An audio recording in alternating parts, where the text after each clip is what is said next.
ಒಬ್ಬ ರಾಷ್ಟ್ರಭಕ್ತ ಮುಸಲ್ಮಾನ್ ಆಗಿ ಕಳೆದ 27 ವರ್ಷದಿಂದ ನಾನು ಸಂಘದಲ್ಲಿದ್ದೀನಿ. ಎಲ್ಲಿ ಕೂಡ ವಿಷ ಸರ್ಪ ಹಾವ ನಮಾಜ್ ನಿಲ್ಲಿಸಿ ನೀವು ಹೊಡಿಬೇಕಂತೇಳಿ ಎಲ್ಲಿ ಕೂಡ ಹೇಳಿಲ್ಲ. ಒಂದ್ಸತಿ ಸಂಘ ಅಂದ್ರೇನು, ಸಂಘ ಏನು ಮಾಡುತ್ತೆ, ಸಂಘ ಶಾಖೆ ಅಂದ್ರೇನು, ಪ್ರಾರ್ಥನೆ ಅಂದ್ರೇನು, ಅಮೃತವಚನ ಅಂದ್ರೆ, ಶ್ಲೋಕ ಅಂದ್ರೇನು, ಭಕ್ತಿಗೀತೆ ಅಂದ್ರೆ ಎಲ್ಲ ಕಲಿಸಿಕೊಡೋದು, ಸಂಸ್ಕಾರ ಕಲಿಸಿಕೊಡೋದು ಸಂಘ. ಎಲ್ಲಿ ಕೂಡ ಬಾಲಿಷ್ಯ ಹೇಳಿಕೆಗಳನ್ನು ಹೇಳಬಾರ್ದು. ಇದನ್ನು ನಮ್ಮ ಸಮಾಜದ ಮುಲ್ಲಾ ಮೌಲಿಗಳಿರ್ಬೋದು, ನಮ್ಮ ಧರ್ಮದ ಏನು ಮುಫ್ತಿಗಳು ಇದನ್ನು ಗಮನಿಸ. ಮಲ್ಲಿಕಾರ್ಜುನ್ ಖರ್ಗೆ ಅವರು ಕೊಟ್ಟಿರುವಂತಹ ಒಂದು ಹೇಳಿಕೆಯನ್ನು ಖಂಡಿಸಿ ಈಗ ಬಿಜೆಪಿ ಅನೇಕ ಒಂದು ಆಕ್ರೋಶವನ್ನು ವ್ಯಕ್ತಪಡಿಸ್ತಾ ಇದೆ. ಸದ್ಯಕ್ಕೆ ನಮ್ಮ ಜೊತೆ ಅಲ್ಪಸಂಖ್ಯಾತ ಮೋರ್ಚಾದ ರಾಜ್ಯ ಕಾರ್ಯದರ್ಶಿಯಾಗಿರುವಂತಹ ಅನುಗ್ವಾಡಿ ನಬಿ ಎನ್ ನದಾಫ್ ಅವರು ನಮ್ಮ ಜೊತೆ ಇದ್ದಾರೆ. ಅವ್ರನ್ನ ಮಾತಾಡಿಸ್ತಾ ಹೋಗೋಣ. ಸರ್, ಈಗ ಮಲ್ಲಿಕಾರ್ಜುನ್ ಖರ್ಗೆ ಅವರು ಕೊಟ್ಟಿರುವಂತಹ ಹೇಳಿಕೆ ರಾಜ್ಯ ವ್ಯಾಪ್ತಿಯ ಅಲ್ಲದೆ ದೇಶವ್ಯಾಪ್ತಿಯಲ್ಲಿ ಒಂದಿಷ್ಟು ಚರ್ಚೆಗೆ ಗ್ರಾಸವಾಗಿದೆ. ಸೊ ಅವರು ವಿಷದ ಹಾವನ್ನು ಸಾಯಿಸಬೇಕು, ಹಾಗೆ ಈ ಮುಸ್ಲಿಂ ಸಮುದಾಯ ನಮಾಜ್ ಮಾಡುವಾಗ ಹಾವು ಏನಾದರೂ ಬಂದರೆ, ವಿಷದ ಹಾವು ಬಂದರೆ ಅದನ್ನು ಸಾಯಿಸಬೇಕು ಅನ್ನುವಂತಹ ಮಾತನ್ನು ಹೇಳ್ತಾ RSSನು ವಿಷದ ಹಾವು ಅನ್ನುವಂತಹ ಮಾತನ್ನು ಮಾತನಾಡಿದ್ದಾರೆ. ಸೊ ಏನು ಹೇಳ್ತೀರಿ ಈ ಬಗ್ಗೆ ಏನು ಅಂತ? ನೋಡಿ, ಇದು ಅತ್ಯಂತ ಖಂಡನೀಯ. ನೋಡಿ, ನಮ್ಮ ದೇಶದ ಅತ್ಯಂತ ದೊಡ್ಡ ಮುಸ್ತದಿ ರಾಜಕಾರಣಿ ಮಲ್ಲಿಕಾರ್ಜುನ್ ಖರ್ಗೆ ಕಳೆದ 55-60 ವರ್ಷ ಆಯ್ತು ಅವರು ಆ ರೀತಿ ಮಾತಾಡಬಾರ್ದು. ಪ್ರತಿ ಸಲ ಅವರು ಒಂದಿಲ್ಲ ಒಂದು ಸಂಘದ ಬಗ್ಗೆ, BJP ಬಗ್ಗೆ ಮಾತನಾಡ್ತಾರೆ. ವಿಶೇಷವಾಗಿ ಇವರು ಸಂಘದ ಬಗ್ಗೆ ಮಾತನಾಡಲಿಲ್ಲ, ಅವರು ಊಟ ಮಾಡಿದ್ದು ಜೀರ್ಣಿಸೋಳಕ್ಕಾಗಲ್ಲ ಅಂತ. ಸಂಘ ನೋಡಿ, ಇವತ್ತು ಇಡೀ ದೇಶದಲ್ಲಿ ಶತಮಾನ ಅಂದರೆ 100 ವರ್ಷ ಆಯಿತು ಸಂಘ. ಎಲ್ಲಿ ಕೂಡ ಜಾತಿ ಭೇದ ಮಾಡಿಲ್ಲ. ನಾನೊಬ್ಬ ರಾಷ್ಟ್ರಭಕ್ತ ಮುಸಲ್ಮಾನ್ ಆಗಿ ಕಳೆದ 27 ವರ್ಷದಿಂದ ನಾನು ಸಂಘದಲ್ಲಿದ್ದೀನಿ. ಇದರೊಳಗಡೆ ವಿದ್ಯಾಭಾರತಿ ಇದೆ, ಸೇವಾ ಭಾರತಿ ಇದೆ, ವನವಾಸಿ ಕಲ್ಯಾಣ ಆಶ್ರಮ ಇದೆ, ವಿದ್ಯಾರ್ಥಿ ಕ್ಷೇತ್ರದಲ್ಲಿ ಅಖಿಲ ಭಾರತೀಯ ವಿದ್ಯಾರ್ಥಿ ಪರಿಷತ್ ಇದೆ, ರೈತರ ಕ್ಷೇತ್ರದಲ್ಲಿ ಭಾರತೀಯ ಕಿಸಾನ್ ಸಂಘ ಇದೆ, ರಾಜಕೀಯ ಕ್ಷೇತ್ರದಲ್ಲಿ ಭಾರತೀಯ ಜನತಾ ಪಾರ್ಟಿ ಇದೆ, ಅಖಿಲ ಭಾರತೀಯ ವಿದ್ಯಾರ್ಥಿ ಪರಿಷತ್ ಇರ್ಬೋದು. ಹೀಗೆ ಹಲವು ಕ್ಷೇತ್ರಗಳಲ್ಲಿ ಇವತ್ತು ಆಯಾಮಗಳಲ್ಲಿ ಸಂಘ ಕೆಲಸ ಮಾಡ್ತಾ ಇದೆ. ಅಷ್ಟೇ ಯಾಕೆ, ಕಳೆದ 28-29 ವರ್ಷಗಳಿಂದ ಸಂಘದ ಒಂದು ಪ್ರೇರಿತ ನಮ್ಮದೇ ದೇಶದಲ್ಲಿರುವಂಥ ದೇಶಭಕ್ತಿಯ ಸಂಘಟನೆ ಏನು ಹೇಳ್ತೀವಿ ನಾವು, ಸಂಘದ ಪ್ರೇರಣೆಯಿಂದ ಮುಸ್ಲಿಂ ರಾಷ್ಟ್ರೀಯ ಮಂಚ್, ಆ ಮುಸ್ಲಿಂ ರಾಷ್ಟ್ರೀಯ ಮಂಚ ಏನು ಇವತ್ತು RMM ಅಂತಿದೆ, ರಾಷ್ಟ್ರೀಯ ಮುಸ್ಲಿಂ ಮಂಚನ ಉತ್ತರ ಕರ್ನಾಟಕದ ಪ್ರಾಂತ ಸಂಚಾಲಕಾಗಿ ನಾನು ಹೇಳ್ತಾ ಇದ್ದೀನಿ. ಇದು ಅತ್ಯಂತ ಖಂಡನೀಯ. ಈ ರೀತಿ ಮಲ್ಲಿಕಾರ್ಜುನ್ ಖರ್ಗೆ ಹೇಳಬಾರ್ದು. ಇದು ತಮ್ಮ ರಾಜಕೀಯ ಬೇರೆ ಮಾಡಲಿ, ಅವರು ಕಾಂಗ್ರೆಸ್ಸು BJP ಅವರು ಪರ ವಿರೋಧ ಮಾಡಲಿ. ಬಟ್ ಇವತ್ತು ನಮ್ಮ ದೇಶದ ನಮ್ಮದು ಅತಿ ಶ್ರೇಷ್ಠವಾದಂಥ ಇಸ್ಲಾಂ ಧರ್ಮ ಎಲ್ಲಿ ಕೂಡ ಬಾಲಿಷ್ಯ ಹೇಳಿಕೆಗಳನ್ನು ಹೇಳಬಾರ್ದು. ಇದನ್ನು ನಮ್ಮ ಸಮಾಜದ ಮುಲ್ಲಾ ಮೌಲಿಗಳಿರ್ಬೋದು, ನಮ್ಮ ಧರ್ಮದ ಏನು ಮುಫ್ತಿಗಳು ಇದನ್ನು ಗಮನಿಸಬೇಕು. ಎಲ್ಲಿ ಕೂಡ ವಿಷ ಸರ್ಪ ಹಾವ ನಮಾಜ್ ನಿಲ್ಲಿಸಿ ನೀವು ಹೊಡಿಬೇಕಂತೇಳಿ ಎಲ್ಲಿ ಕೂಡ ಹೇಳಿಲ್ಲ. ನೀವು ಪರೀಕ್ಷೆ ಮಾಡಿರಿ, ಪವಿತ್ರ ಕುರಾನ್ ಮತ್ತು ಹದೀಸನ್ನು ಚೆಕ್ ಮಾಡಿ.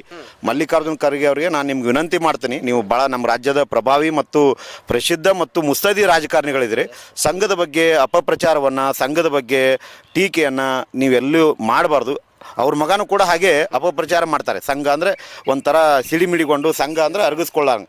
ಸಂಘ ಇವತ್ತು ದೇಶದಲ್ಲಿ 100 ವರ್ಷಗಳ ಕಾಲ ಕೆಲಸ ಮಾಡಿ ಇಡೀ ದೇಶದಲ್ಲಿ 43 ಅಂಗಸಂಸ್ಥೆಗಳು ವಿವಿಧ ಪ್ರಕಲ್ಪಗಳಲ್ಲಿ ಕೆಲಸ ಮಾಡ್ತಾ ಇದೆ.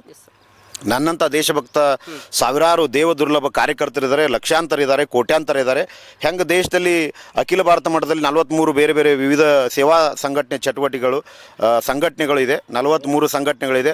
ಸುಮಾರು ಸಂಘ, ರಾಷ್ಟ್ರೀಯ ಸ್ವಯಂ ಸೇವಕ ಸಂಘ ಇಲ್ಲಿ ದೇಶಭಕ್ತಿಯನ್ನು ಕಲಿಸೋದು. ಇಲ್ಲಿ ಯಾವುದೂ ಕೂಡ ಜಾತಿ ಧರ್ಮ ಇಲ್ಲ. ನೀವು ಸಂಘಕ್ಕೆ ಒಂದ್ಸತಿ ವಿಸಿಟ್ ಬನ್ನಿ, ನೀವು ಕೂಡ ಬನ್ನಿ. ಪತ್ರಕರ್ತಾಗಿ ನಾನು ವಿನಂತಿ ಮಾಡ್ತೀನಿ, ಒಂದ್ಸತಿ ಸಂಘ ಅಂದ್ರೇನು, ಸಂಘ ಏನು ಮಾಡುತ್ತೆ, ಸಂಘ ಶಾಖೆ ಅಂದ್ರೇನು, ಪ್ರಾರ್ಥನೆ ಅಂದ್ರೇನು, ಅಮೃತವಚನ ಅಂದ್ರೆ, ಶ್ಲೋಕ ಅಂದ್ರೇನು, ಭಕ್ತಿಗೀತೆ ಅಂದ್ರೆ ಎಲ್ಲ ಕಲಿಸಿಕೊಡೋದು, ಸಂಸ್ಕಾರ ಕಲಿಸಿಕೊಡೋದು ಸಂಘ. ಹೀಗಾಗಿ ಸಂಘ ಇಡೀ ದೇಶದಲ್ಲಿ 43-44 ಪ್ರಕಲ್ಪಗಳಲ್ಲಿ ಕೆಲಸ ಮಾಡ್ತಾ ಇದೆ. ಪ್ರತಿನಿತ್ಯ ಇಡೀ ದೇಶದಲ್ಲಿ 1.5 ಲಕ್ಷಕ್ಕಿಂತ ಹೆಚ್ಚು ಸೇವಾ ಕಾರ್ಯಗಳು ಸಂಘ ಮಾಡ್ತಾ ಇದೆ. ಉದಾಹರಣೆ ಫ್ಲಡ್ ಆದರೆ ಸಂಘ ಇರುತ್ತೆ, ಅವಘಡ ಆದರೆ ಸಂಘ ಇರುತ್ತೆ, ಯಾವುದಾದ್ರೂ ಅನಾಹುತಗಳಾದರೆ ಸಂಘ ಇರುತ್ತೆ. ನೀವೆಲ್ಲ ಗಮನಿಸಬಹುದು. ಇವತ್ತು ಸಾಕಷ್ಟು ಸಾಮಾಜಿಕ ಜಾಲತಾಣ ಮಾಧ್ಯಮದಲ್ಲಿ ನೀವೆಲ್ಲ ನೋಡ್ಬೋದು. ಕರ್ನಾಟಕದಲ್ಲಿ ಒಂದು 23 ಸಂಘಟನೆಗಳು ಸಂಘ ಪ್ರೇರಿತ ಕೆಲಸ ಮಾಡ್ತಾ ಇದೆ. ಇದು ನಾನು ಅತ್ಯಂತ ಉಗ್ರವಾಗಿ ಮಲ್ಲಿಕಾರ್ಜುನ್ ಖರ್ಗೆ ಅವರು ಮತ್ತು ಅವ್ರ ಮಗ ಏನಾದಂಥ ಗ್ರಾಮೀಣ ಮತ್ತು ಪಂಚಾಯತ್ ರಾಜ್ಯ ಇವತ್ತಿನ ರಾಜ್ಯದ ಸಚಿವರೇನಿದ್ದಾರೆ ಪ್ರಿಯಾಂಕಾ ಖರ್ಗೆ ಅವರು ಕೂಡ ಎಚ್ಚರಿಕೆ ನೀಡ್ತೀನಿ, ಈ ರೀತಿ ಹೇಳಬಾರ್ದು. ಈ ರೀತಿ ಹೇಳಿದರೆ ಬರುವಂಥ ದಿನಮಾನಗಳಲ್ಲಿ ನಮ್ಮ ಭಾರತೀಯ ಜನತಾ ಪಾರ್ಟಿ ಮತ್ತು ಸಂಘ ಇವರನ್ನು ಬಿಡಲ್ಲ ಅಂತೇಳಿ ನಾನು ಈ ಮೂಲಕ ನಮ್ಮ ಭಾರತೀಯ ಜನತಾ ಪಾರ್ಟಿ ಅಲ್ಪಸಂಖ್ಯಾತರ ಮೋರ್ಚಾದ ಪರವಾಗಿ ಮತ್ತು ಮುಸ್ಲಿಂ ರಾಷ್ಟ್ರೀಯ ಮಂಚಿನ ಉತ್ತರ ಪ್ರಾಂತ ಸಂಚಾಲಕಾಗಿ ನಾನು ಎಚ್ಚರಿಕೆಯನ್ನು ಅವರಿಗೆ ನೀಡುತ್ತೇನೆ. ಸರಿ, ಖರ್ಗೆ ಕೊಟ್ಟಿರುವಂತಹ ಹೇಳಿಕೆ ಇದು ಕಪೋಕಲ್ಪಿತನಾ ಹೇಗೆ ಅಂತ? ಇದು ಅವ್ರದ್ದು ಒಂದು ನ್ಯೂಸೆನ್ಸ್, ಅಂದ್ರೆ ನ್ಯೂಸೆನ್ಸ್ ಮಾಡೋಕೆ ಹೇಳ್ತಾರೆ. ಕಪೋಕಲ್ಪಿತ ಅಂತ ಏನು ಹೇಳ್ತೀರಿ, ಈ ರೀತಿ ಇಲ್ಲ. ಸುಮ್ಮನೆ ಅವರು ಕುರಾನ್ದಲ್ಲಿದೆ, ಹದೀಸ್ದಲ್ಲಿದೆ, ಇದೆಲ್ಲ ಆ ರೀತಿ ಅಪಪ್ರಚಾರ ಮಾಡಬಾರ್ದು. ಇಡೀ ಜಗತ್ತಿನಲ್ಲಿ ಶಾಂತಿಯನ್ನು ಬಿಂಬಿಸುವಂಥ ಇಸ್ಲಾಮದ ಬಗ್ಗೆ ಇವತ್ತು ಬೇರೆ ಆಯಾಮಗಳು, ಬೇರೆ ಪ್ರಕಲ್ಪಗಳು, ಬೇರೆ ಹಾವಭಾವಗಳು ಹೋಗ್ತಾ ಇದೆ. ಅತಿ ಶಾಂತಿ, ಇಡೀ ದೇಶದಲ್ಲಿ ಸಹಬಾಳ್ವೆ, ಸಾಮರಸ್ಯ, ಸಹಪ್ರೀತಿಯಿಂದ ಬದುಕೋದು ಇಸ್ಲಾಂ.